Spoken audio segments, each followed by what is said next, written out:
Good afternoon and welcome to the Finance, Budget, and Personnel Committee meeting of Tuesday, June 15th, 2021. First order of business to identify any potential conflicts of interest. The packet is in front of you. Is there anything in there that you feel you need to recuse yourself from? If there is, please let us know now. Nothing? Okay, thank you. Next up is citizen comments. Are there any citizens who wish to make comments at this point? There are no citizens in the audience, so we will proceed to the consent agenda, which consists of the minutes of June 1st, 2021, the monthly position control report, report of personnel actions, bills, and payroll. What are your wishes? Motion by Spiro, second by Hendler to approve this consent agenda. What? All those, is there any questions about it? There was one, the chief is going to be making a presentation tonight. Your position control report shows 2 vacancies. Is the third is in anticipation of retirement? No, the third is actually one that's been covered. Okay, thank you. Okay, we have a motion and a second to approve the consent agenda. Otherwise, all those in favor, please say aye. Aye. Aye. Aye. Opposed? Passes unanimously.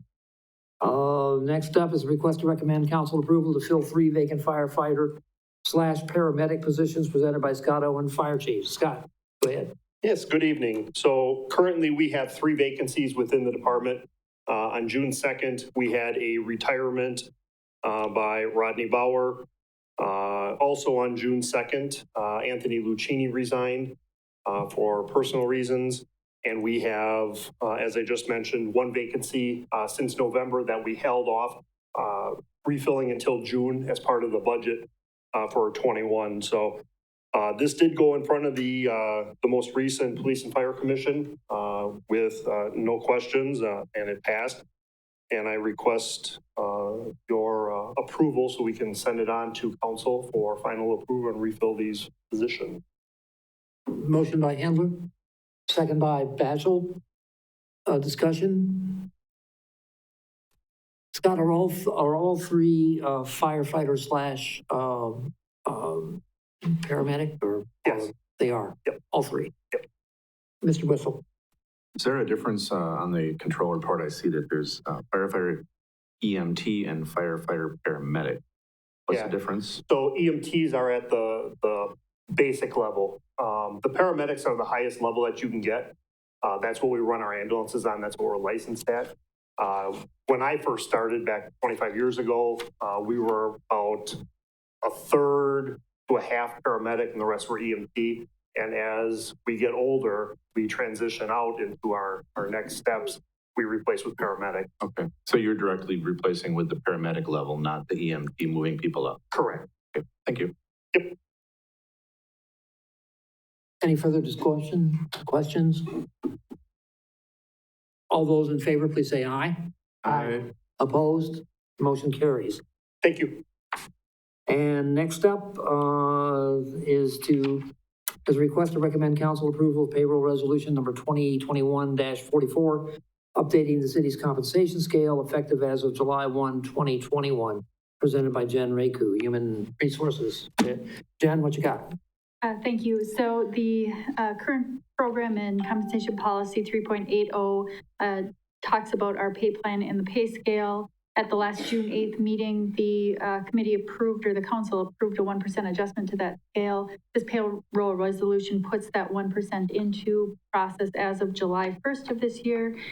So what you'll find in your packet is both the payroll resolution 2021-44 as well as a copy of the compensation plan. And staff is requesting approval of the payroll resolution 2021-44 with the 1% adjustment and then the subsequent salary adjustments for non-represented staff. Mr. Handler. Motion by Handler, second by Wetzel. Discussion. If there's no discussion, all those in favor, please say aye. Aye. Opposed? So carried. Thank you. Okay, next up is discuss the annual transfer of funds from the Economic Development Fund, Fund 205, to the city's general fund. And Steve, you've got this one. Thanks, Ed. During the last budget process for the 2021 budget, former Mayor McManus suggested that possibly we should look at reducing the budget shortfall by taking some funds from the 205 Economic Development Fund. As you know, that fund oftentimes has upwards of $1 million, give or take, that has been there from the dividends we get from utilities. And of course, it started with an old RLF fund. And there was a balance on that when we closed that out a few years ago. I was generally not supportive of his thoughts because I'm kind of concerned about the fact that that's it's sort of a one-time attempt to fill a gap, and I didn't see a rationale. Having said that, I did believe that there was at least some merit to the idea of looking at perhaps an annual transfer from the 205 Economic Development Fund to the general fund to reflect the fact that there are services provided by Josh Miller in particular, but sometimes even by Bryce Hembrook, the planner, and Dan Kinneck, our Public Works Director, to help out with those EDB projects. Kind of a vendor type of relationship, if you want to think of it that way. We do have similar things with other departments where, for example, Dan Kinneck and a couple of others, I believe, charge time to the wastewater fund for services rendered to work with Sam Warp and his staff. And that provides a similar type of transfer from one fund to the other. Anyway, at that time, the council ultimately did include acceptance of a $25,000 transfer last year from the Economic Development Fund to the general fund. And that has been made by Ron Ullman, our finance director, in connection with the audit process. The question that's come up is whether or not this is going to be an annual event. And I think when I suggested the idea, I sort of thought maybe it should be, again, to continue to reflect the fact that city staff are providing services to the EDB and that might make some sense. I've had discussions with Josh, and actually I've been in a couple of calls, Zoom calls, if you will, with the Economic Development Board. They are, as you can imagine, not happy with this idea and concerned about the fact that these monies will, over time, whittle away on what they have available to them to try to promote residential, industrial, and commercial growth, which is really the reason why they were created about a decade ago, to try and accomplish those kind of projects. So really, at this point, I mean, what you have is not a right or wrong, good or bad thing. You have sort of a choice here. There is merit, I think, to the idea of continuing a $25,000 or similar transfer to reflect the fact that city staff does provide services to the EDB, similar to wastewater, EMS, or whatever, those type of transfer payments. On the other hand, I'm becoming more persuaded that perhaps it's not a great way to go in the long haul, given the fact that we expect the EDB to be able to bring forward projects like the recent one with the housing subdivision and other attempts to expand and develop the industrial and business parks, that over time, $25,000 multiplies. And if you think about that over 10 years, that would be $250,000. So where I believe there's merit to it, I'm not sure it's something we need to do on an annual basis. We did increase the taxes last year. We have done some other things to get out of our structural budget deficit. We've not arrived yet. I'm sure that Ron would tell you that we've got a ways to go, but we made a lot of progress in the last 2 years in terms of trying to get in a better footing with our finances, our bond rating, and our budgets going forward. So I give this to the discretion of the committee with the idea that I'm not married to continuing this contribution annually, but I'm looking for your input on whether or not you believe that this transfer of money from the EDB fund to the general fund should be an annual event, or whether we should let it go, having done it last year, as a one-time payment. Discussion. Motion. Go ahead. I'm sorry. I think this is just for Ron. What's your opinion on this?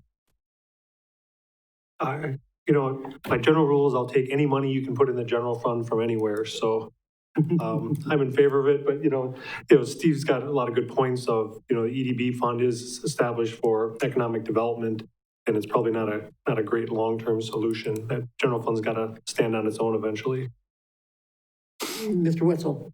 Thank you. Do we have an estimate of the FTE of staff time utilized? We don't, and one of the things that Josh and I have talked about, is there a way to quantify the number of hours? Certainly, he puts in a significant amount of time on not only the EDB meetings, but the projects related to EDB, the things that they want him to pursue in terms of studies and investigating opportunities. We could quantify that. The $25,000 was merely an estimate on my part, based upon the thought of maybe being close to a quarter of his time. if you take the pay and benefits for Josh's position, it'd be roughly, 25% of what he does. Now, he'll tell you that there are times when he spends extensive amount of time on economic development, including the EDB, but then he also oversees planning, building inspection, and other activities. There are also periods of time where he spends much less time on economic development than he'd like to. So it was an estimate. We could look at the hours that he spends in. Like I said, people like Bryce and Dan periodically step in to help with specific projects at a given point. Josh is the one who spends the most time on economic development board activities.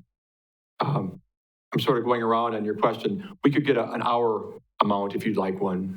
No, I don't think that that's necessary. I guess the other question I have is, does that time ebb and flow year after year? I mean, are there some years, like a year where the city's putting together a subdivision where more time is spent, where maybe another year there's not quite so much? I think that's a good and fair statement. There's also times when Josh is able to do some work himself, and then there's other times when we use consultants. I think some of you have been on the Economic Development Board or gone to their meetings. You know that when we're doing studies about, Second Street Corridor or a lot of different things, that we actually come forward with proposals to this body to secure professional consulting help. And so that's not him doing the work himself. But there is an ebb and flow. Okay. I guess I'm a little apprehensive of making this an annual event.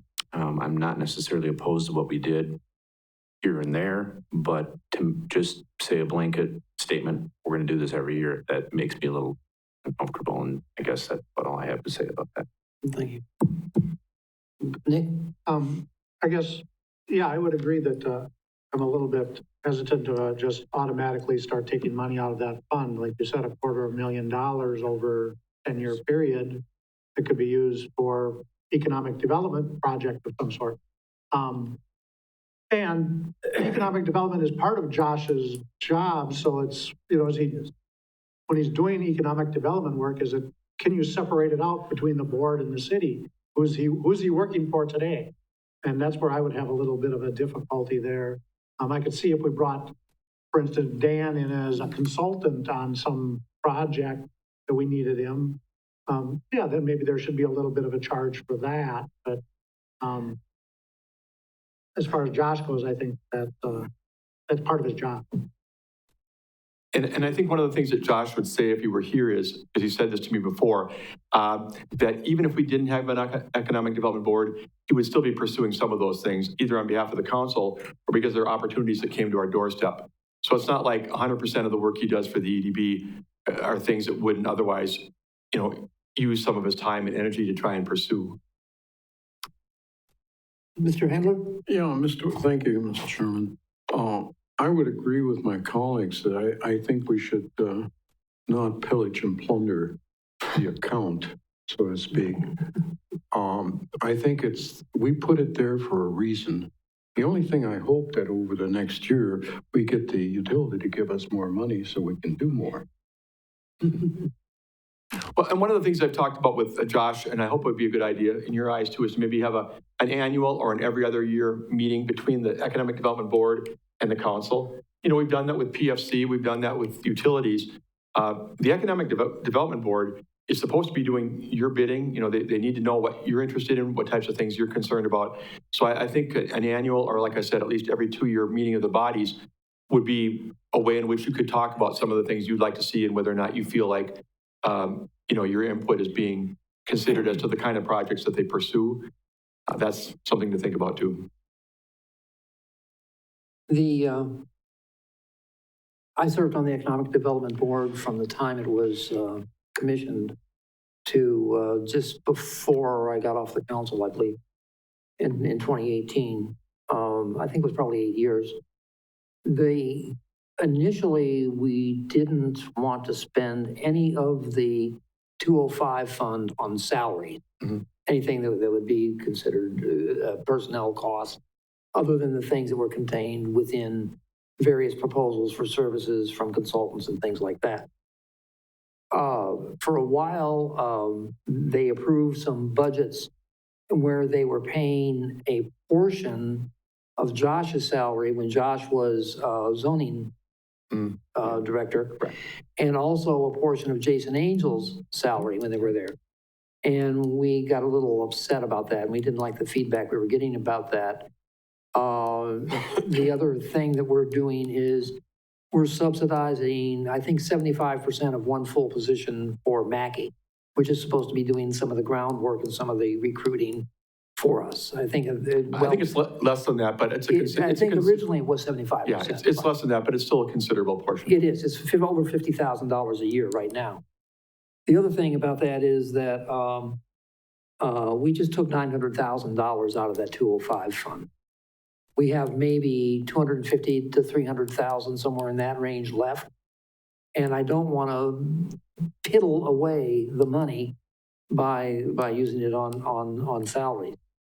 And I agree with what Nick said. I think that part of Josh's compensation is to run economic development for the city. And so I think paying him out of another fund for it is not a good idea, and it's not justified in any way. So I'm not going to support it. So I don't know we don't have a motion on the floor, do we? No. So, but I'll ask again, is there any motion that wants to be made? If not, we'll move on to the next subject. It'll go on without a motion. Yeah, I think that's appropriate. I'm just looking for your thoughts on this, and that'll help direct me as to whether or not I should pursue it in the future. And I think I'm hearing pretty much where the board is at right now. Okay, and let's see, what's next? Is that it? My goodness, you're slipping, Steve. I mean, come on, one day, It's Okay. summer. It's summer, Ed. It's 75 degrees. Yeah, right. Okay, if there's are there any items for future agendas? Steve? Yeah, I would just note that the next meeting normally would be on Tuesday, July 6th. It will be, but again, we have another month, kind of like we had with May with the Memorial Day, when we're going to be on the same night as the Board of Public Works. And they would appreciate going first this time. We got to go first last time. Yeah, we did. I knew I was going to get that look from somebody. I know. And I've told them before that back in the old building, sometimes the Finance, Budget, Personnel Committee felt like we were the ones being put out. But they'll go at 5:30 and we'll follow them if that's okay. I have no objections of that unless, wait a minute. Mrs. Spiros, would you explain your look of consternation? I'm sorry, what? Yeah, are you? Smiling. Oh, you're smiling, okay, right. If there's no other items for the future agendas, I'll entertain a motion to adjourn. Motion to adjourn. Moved by Paschal, second by Spiros. All those in favor, aye, opposed, nay, we stand adjourned.